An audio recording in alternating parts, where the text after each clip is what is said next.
सध्या मी उभा आहे उन्नई धरण पाणलोट परिसरामध्ये। आपण जर पाहिलं तर हा उन्नई धरण आहे आणि मोठ्या प्रमाणामध्ये घाटमाथ्यावरती पाणी झाल्यामुळे, पाऊस पडल्यामुळे या उन्नई धरण क्षेत्रामध्ये जी वाढ झालेली आहे, याच्या पाणलोट क्षेत्रामध्ये वाढ झालेली आहे। जवळपास 94.44 मीटर इतकी पाणी पातळी जी आहे त्याची वाढलेली आहे आणि त्याच कारणास्तव उन्नई धरणाचा एक दरवाजा जो आहे तो उघडण्यात आलेला आहे। आपण पाहिलं तर हा उन्नई धरण परिसर आहे।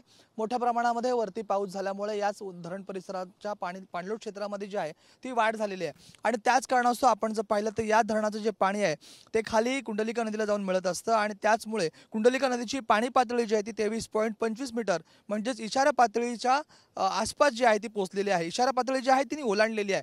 आपण पाहता हाच तो उन्नई धरण आहे। उन्नई धरणाचा जो एक दरवाजा आहे तो उघडलेला आहे। त्या दरवाजामधून जवळपास 25 सेमीने हा दरवाजा उघडण्यात आलेला आहे। त्यामधून 20.80 घनमीटर सेकंद इतका पाणीचा विसर्ग जो आहे तो सध्या सुरू आहे। आपण पाहतोय याच उन्नई धरणामुळे कुंडलिका नदीची पाणी पातळी जी आहे ती इशारा पातळीच्या वरती गेलेली आहे। व्हिडिओ जर्नलिस्ट योगेश सावंतसह राज वैशंपायन, TV9 मराठी, रायगड भिरा।